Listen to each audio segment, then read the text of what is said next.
Merci de nous rejoindre dans cette édition de Devoir de vérité. Trois actualités parmi les plus pertinentes sont au menu de cette émission. La livraison imminente d'hélicoptères Apache à l'armée ivoirienne, l'installation de bases militaires russes en Afrique, dont une au Mali, et ce passeport de l'AES non reconnu par les instances de la CEDEAO. Ce sont des visages désormais familiers de l'émission. Alafi Wakili, patron du groupe L'Intelligent d'Abidjan, et Jean-Richard Nguessan, journaliste et analyste politique. Bonjour à vous, merci d'être là. Merci, bonjour pour l'invitation. Bonjour Raymond et bonjour à tous. Très bien. Alors, 8 hélicoptères Apache et 3 drones de type Bayraktar au TB3 qui seront bientôt livrés à l'armée ivoirienne dans seulement quelques mois, d'ici à la fin mars, selon des informations livrées tout dernièrement par Africa Intelligence. Est-ce qu'Abidjan a pris la pleine mesure des défis sécuritaires et militaires qui bouillonnent dans la sous-région à quelques mois de la présidentielle? Alafi Wakili? Oui, bien sûr. Je dis que ce matériel-là, c'est toujours une bonne chose. On devrait même les avoir depuis longtemps. Il n'est jamais trop tard si on les a maintenant. En souhaitant un peu plus de précision et aussi de transparence sur ce matériel pour s'assurer qu'il s'agit d'une acquisition et non cette fois-ci une location à long terme qui va être retournée. Mais pour le reste, l'armée ivoirienne s'est équipée, elle possède l'essentiel de ses équipements. Mais on avait appris qu'il y avait un matériel de surveillance. Oui, 3 radars de type GM200 voilà, qui seront aussi livrés très bientôt.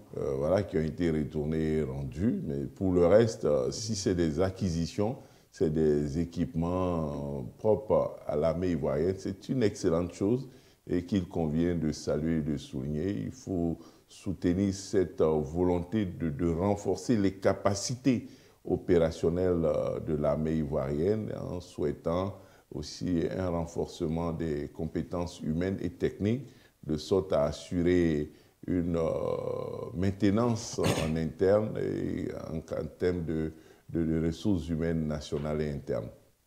Jean-Richard Nguessan, nous sommes en pleine année électorale, donc dans moins de 10 mois, c'est la présidentielle d'octobre 2025.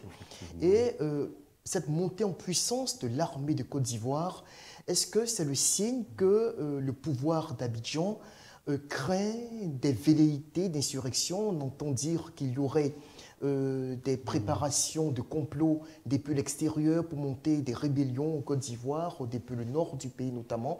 Est-ce que cela s'inscrit dans ce schéma-là? Au-delà de ces informations, il faut rappeler qu'aujourd'hui, on est dans un environnement sécuritaire assez délétère au niveau de l'Afrique de l'Ouest. On se rappelle des attaques djihadistes dans le nord de la Côte d'Ivoire et ces attaques à répétition. Et depuis 2021, le président Alassane Ouattara avait précisé le renouvellement de l'armée non seulement ivoirienne, la modernisation de l'armée, des acquisitions. On se rappelle qu'en 2022, il y a plus de 3000 recrues et on annonce plus de 10 000 recrues jusqu'en 2025. Je pense que ce sont des initiatives à saluer quand on sait l'environnement dans lequel nous baignons aujourd'hui. Les djihadistes sont à nos portes. Aujourd'hui, le défi sécuritaire est important pour nos nations. C'est vrai qu'on parle de développement humain, on parle de l'aspect social, mais cela ne peut se faire sans le volet sécuritaire. Et prendre en compte ces différents aspects-là en amont, c'est à saluer. Aujourd'hui, quoi qu'on dise, on doit reconnaître un mérite au président Alassane Ouattara, c'est sa capacité à assurer la sécurité des 322 000 km² de la Côte d'Ivoire. Et cela est à saluer. Et nous espérons que ces différentes acquisitions vont permettre à la Côte d'Ivoire de se renforcer non seulement sur le plan sécuritaire, mais de faire peur aussi à ces personnes-là qui ont cette volonté de déstabiliser le pouvoir d'Abidjan. Alors, parlons justement d'environnement sécuritaire sous-régional. On a la Russie qui est en train, selon des informations très fiables, émanant de certains organes de presse, d'installer aux portes de la Côte d'Ivoire une base militaire, notamment vers l'aéroport de Bamako. Et cette base militaire-là tente à susciter certaines inquiétudes. D'abord en Libye, après l'arrivée au pouvoir des djihadistes HTC en Syrie. Le matériel a été déporté partiellement en Libye et acheminé en partie aujourd'hui à Bamako. Alafi Wakili, en tant qu'Ivoirien, doit-on craindre l'installation de cette base militaire russe-là à nos portes? Non, il n'y a pas de crainte à avoir. C'est même mieux qu'il y ait une base russe plutôt que des mercenaires qui font du mercenariat, qui ne répondent de rien.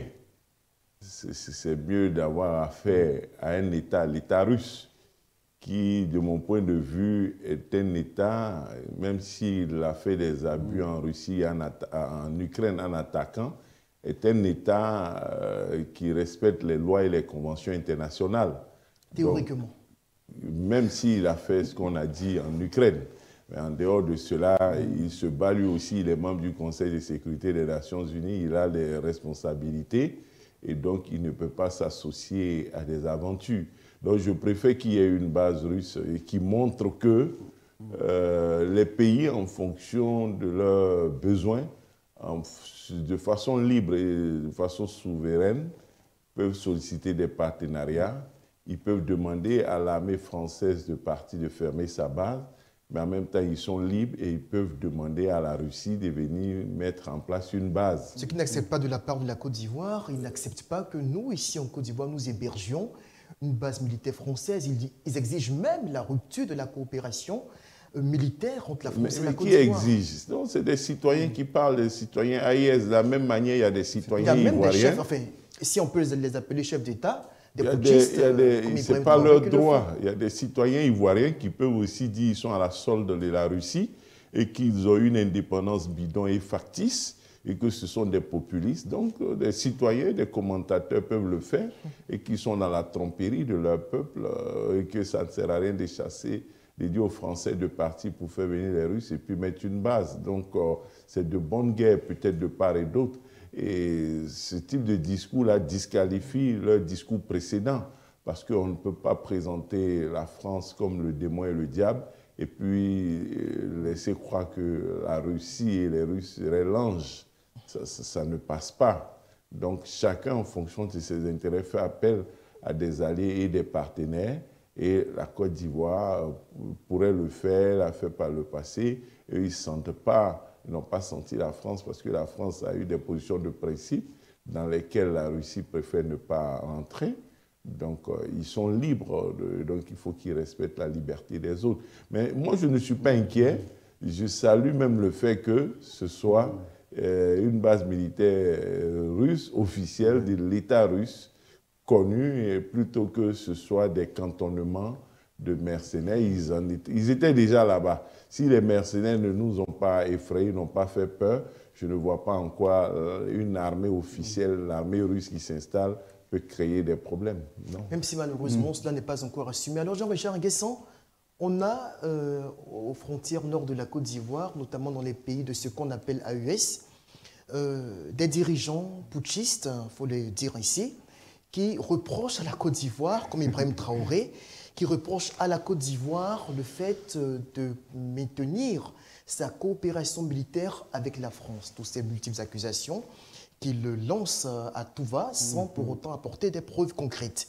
Alors, dans le même temps, au Mali, on a une base militaire russe qui est cartographiée, répertoriée, mais qui ne s'assume pas ni de la part de Moscou, ni de la part des juntards de Bamako. Quel est votre regard là-dessus ? Moi, je pense que c'est un fait. Il serait intéressant de voir les accords entre le Mali et la Russie par rapport à cette base militaire. On sait plus ou moins que depuis l'arrivée de ces différents putschistes, la Russie a multiplié ses initiatives dans ces différentes nations. La Russie est plus que jamais présente. Dans une opacité totale. Ah oui, mais ce qu'il faut expliquer aussi, la Russie n'est pas là forcément pour les beaux yeux du Mali ou des Maliens. Elle est là pour forcément faire des affaires. Et en retour, qu'est-ce que les Maliens devraient donner à la Russie? C'est la question que moi je me pose. On sait plus ou moins tous que le sous-sol malien est assez riche.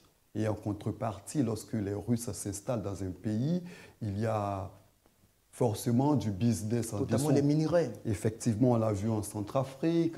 On le voit plus ou moins les choses se ficeler avec le Niger. Est-ce qu'au Mali également, avec la présence de cette base militaire, en échange, cela reviendra à dire qu'il faut, entre griffes, piller le sous-sol malien? On attend véritablement de voir. Mais n'empêche que cette présence militaire-là aussi rassure ces pouvoirs putschistes. quand on sait qu'il y a un certain moment, ils ont été décriés, insultés, dénoncés par des États ou même par la CEDEAO. Aujourd'hui, la Russie met à mal la démocratie en Afrique à travers sa présence. Parce que pour les Russes, il n'y a point besoin d'être un démocrate. Dès que vous êtes au pouvoir, ils décident de coopérer avec vous. Et c'est véritablement dommage. En effet, Wakili, la Russie qui renforce sa présence au Mali et dans d'autres pays de l'AES, on sait très bien qu'il y a au Burkina Faso, notamment où siège le fameux groupe d'influence russe Africa, African Initiative, justement. Et alors que la Russie donc, se renforce dans les pays du Sahel, est-ce qu'on n'est pas en train d'assister donc à une sorte de configuration, de confrontation géostratégique qui se dessine dans nos murs, dans notre région, entre les grandes puissances? La France qui est encore très implantée en Côte d'Ivoire, tout comme l'Occident, les États-Unis et autres. Dans le même temps, la Russie et la Chine aussi qui consolident leur assise dans le Sahel. Ce n'est pas quelque chose de nouveau de toutes les façons. Peut-être ça a pris plus d'ampleur, je ne sais pas ces temps-ci, mais il y a longtemps que la France-Afrique, dit-on, n'est plus le seul axe de coopération. On a vu à côté des sommets Afrique-France ou France-Afrique qui ont été décriés et critiqués. À côté de ces sommets, on a vu des sommets Chine-Afrique. Il y a eu la Chine-Afrique, il y a eu la Russie-Afrique, il y a eu à Sochi, le grand rendez-vous. Il y a l'Inde qui fait pareil, il y a la Turquie qui fait. Donc, chacun des pays, l'Afrique est courtisée, tout le monde courtise l'Afrique, même les pays arabes, il y a des sommets Afrique, pays arabes. Donc, il y a toutes sortes de relations, ces relations qui se multiplient. Et ce n'est pas nouveau. Voilà. Il y a eu Sochi à l'époque. Et à l'époque, quand il n'y avait pas encore la crise ukrainienne qui a aggravé les choses d'une part et d'autre part les coups d'État, on a même vu la Côte d'Ivoire dont le président Ouattara qui est parti à Sochi. En 2019, ce grand sommet. À côté déjà, c'est dans ce moment-là qu'on a appelé Nathalie Yamb, la dame de Sochi. Voyez-vous, il n'y avait pas encore tous ces coups d'État, il n'y avait pas encore l'environnement qu'on connaît, il n'y avait pas encore la crise en Ukraine. Donc le président Ouattara est parti, comme d'autres chefs d'État africains. Et dans le même temps, certains activistes africains, dans un contexte, dans un environnement où l'hostilité n'était pas ouverte entre l'Occident et la Russie avait déjà commencé à draguer, à traiter ces activistes-là, et ils étaient à Sochi, et elle leur a offert la tribune, et une partie de la notoriété de Nathalie Yamb est partie de là, alors qu'elle était déjà en hostilité, elle était déjà une critique virulente de l'Occident, de la France, et même de la Côte d'Ivoire, mais elle était superstar à Sochi. Donc, quand on regarde dans le temps, il y a déjà 5-6 ans, et ce n'est pas nouveau, et c'est après ça qu'il y a eu les coups d'État au Mali, c'est après ça qu'il y a eu le coup d'État au Burkina, on dirait aussi les coups d'État, puisqu'au Mali, il y en a eu 2, au Burkina, il y en a eu 2, et celui du Niger et aussi celui de Guinée. Donc, ils avaient déjà commencé, et d'ailleurs, certains même disent que c'est leur action, l'action de ces réseaux suisses-là, et plutôt de ces réseaux russes, qui a conduit aux différents coups d'État que nous avons constatés, parce qu'ils ont travaillé à intoxiquer dans la société et aussi à créer des relais, des sentiments dans l'armée, mais je ne voudrais pas prêter plus qu'il ne faut à ces réseaux. Mais toujours est-il qu'ils sont actifs depuis longtemps. Ils sont actifs depuis longtemps.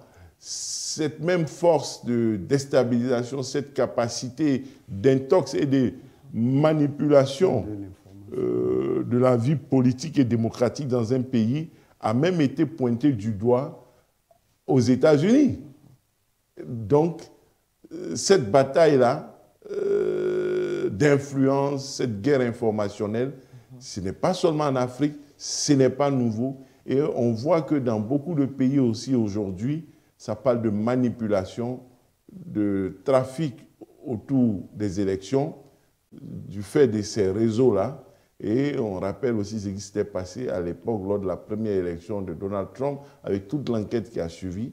Donc je fais tous ces rappels, tous ces développements pour dire que oui, il y a quelque chose qui se passe, mais c'est la continuation d'une situation qui a commencé depuis plusieurs années et qui n'est pas nouvelle, qui a contribué à créer les situations actuelles et donc qui se poursuit. Je ne sais pas si ça s'amplifie, mais ça existe depuis longtemps. Et il est important, bien entendu, on ne peut pas interpeller nos pays pour leur demander d'être vigilants. On dit que simplement, ils sont au courant. L'Occident est au courant et donc la bataille se déroule sous leurs yeux. Chacun est averti, chacun fourbit ses armes. Moi, pour renchérir assez rapidement, moi, je pense que nos États devaient prendre des dispositions face à cette situation parce que la présence militaire des Russes au Mali et dans le Sahel va renforcer la désinformation sous nos tropiques, mais c'est clair, à ce sujet, justement, va mettre à mal la démocratie forcément. Permettez-moi de vous rappeler l'incident qu'il y a eu tout récemment au Bénin avec cette fake news qui a circulé pendant 48 heures sur les réseaux sociaux. On avait appris par les réseaux russes africains de l'AES, justement, qu'il y aurait eu un coup d'État au Bénin et que le président Talon aurait été renversé par des généraux. Et les seuls canaux qui relayaient cette information, cette intox, c'était les réseaux du BIRC, qui est un groupuscule d'activistes nourris, entretenus par le régime poutiste de Ouaga, ainsi que tous leurs affidés.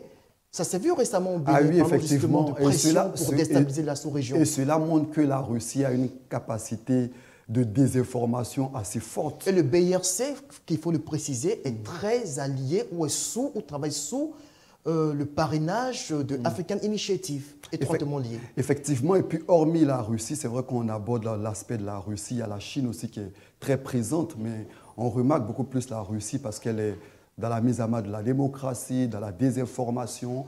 Et M. Alafé parlait tantôt de sa mainmise dans les différentes élections. Si elle a réussi à le faire avec une nation telle que les États-Unis, imaginez-vous avec nos États qui n'ont pas un système électoral assez fort, assez fourni. Donc, il faut véritablement que nos nations sahéliennes fassent très attention avec la présence russe. C'est vrai qu'avec la mort de Prigojine, la Russie a décidé de marquer de plus en plus son territoire en Afrique de l'Ouest, surtout dans le Sahel. Et je pense que... Le Kremlin.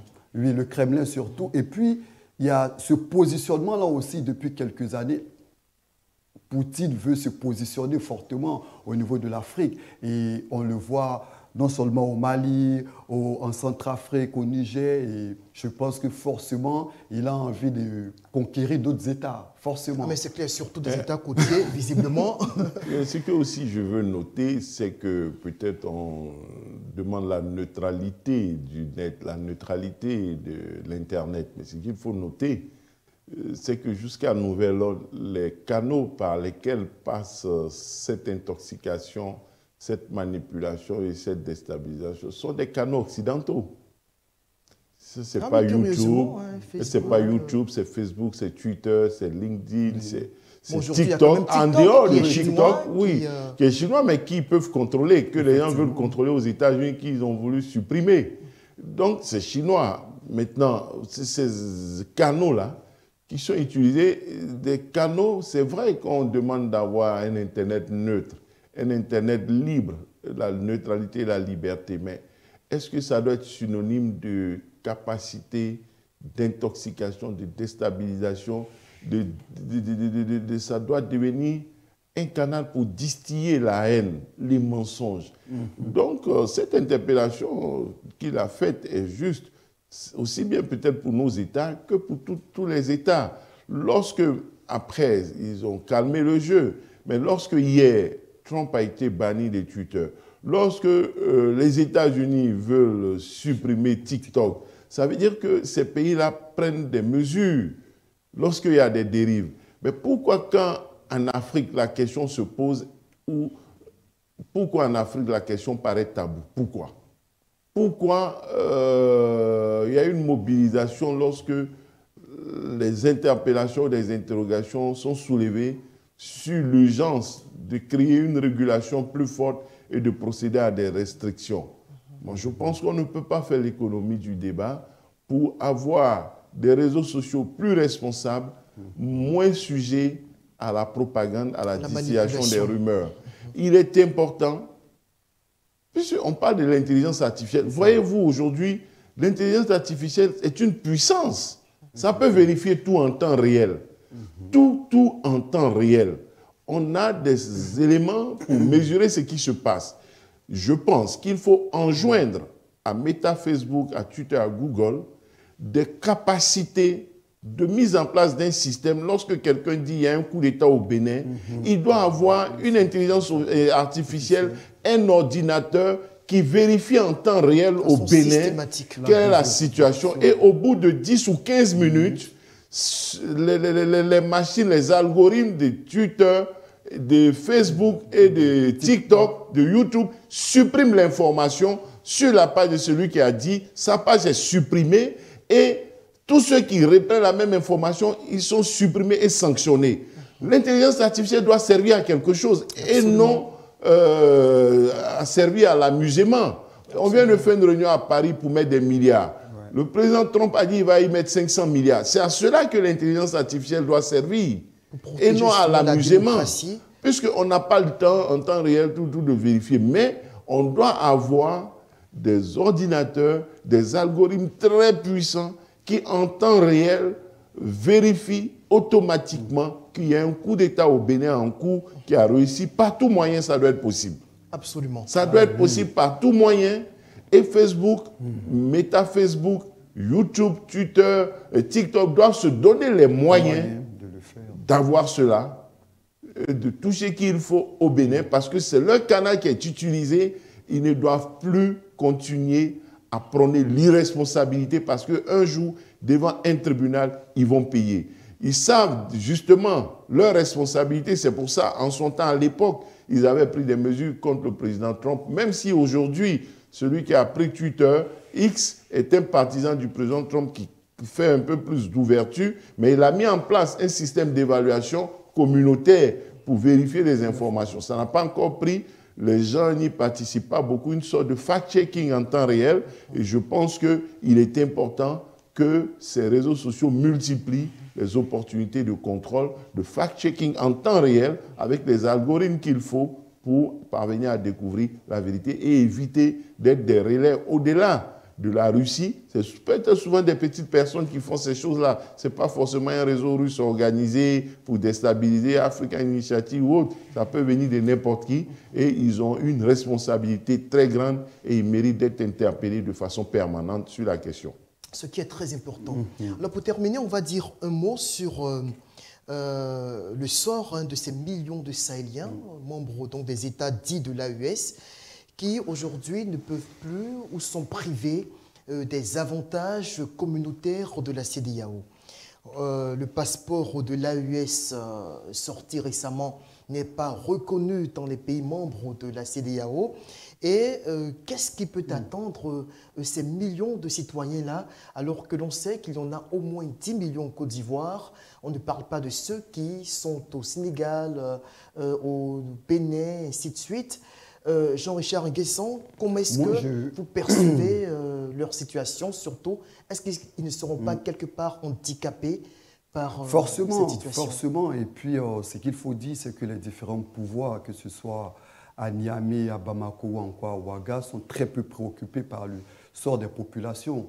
Ce qui intéresse, alors que la diaspora contribue pour quand même énormément dans les PIB de ces États-là. Effectivement, ce qui intéresse ces différents putschistes, c'est leur métier au pouvoir, et ça, c'est leur fort dommage. Lorsqu'on regarde les différents chiffres aujourd'hui, plus de 20% de la population dans ces différents pays-là ont du mal à se nourrir, ont du mal à avoir un système sanitaire assez poussé. Et aujourd'hui, la question, je pense, du passeport est une question de diversion. C'est pour faire diversion.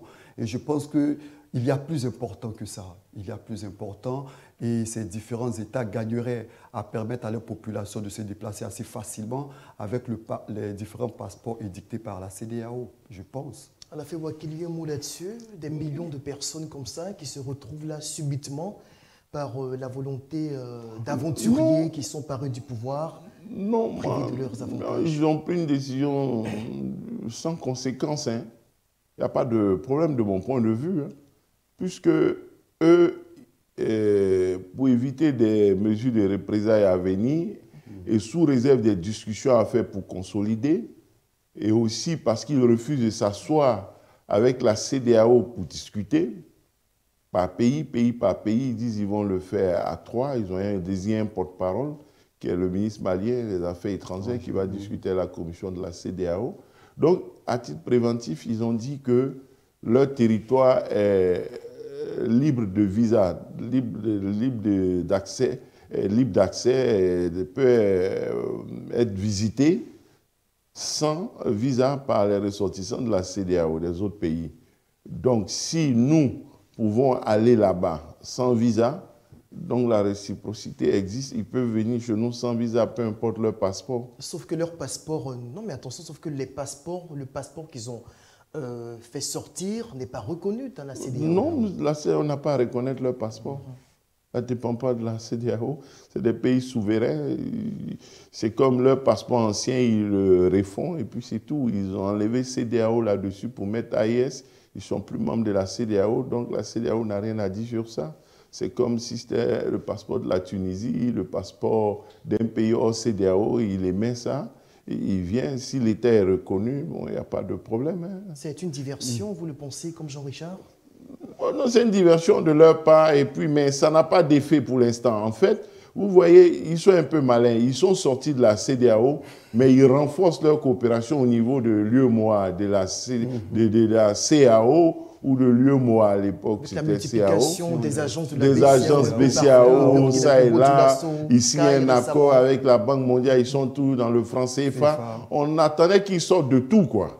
Qu'ils sortent de la CEDEAO, qu'ils sortent du franc CFA, qu'ils créent leur monnaie, ils ont créé leur passeport, mais ça ne change rien. On peut aller chez eux quand on veut, comme on veut, et ils veulent venir chez nous comme ils veulent aussi, quand ils veulent, sans visa. Donc, ils maintiennent les avantages que leur appartenance à la CEDEAO conférait, tout en sortant de la CEDEAO. Ils disent, on sort de la CEDEAO, mais les ressortissants de la CEDEAO peuvent venir chez nous sans visa, donc attendant que leur ressortissant est dans les pays de la CEDEAO sans visa. Ce qui a été décidé d'ailleurs par la CEDEAO qui dit rien n'échange encore pour 6 mois.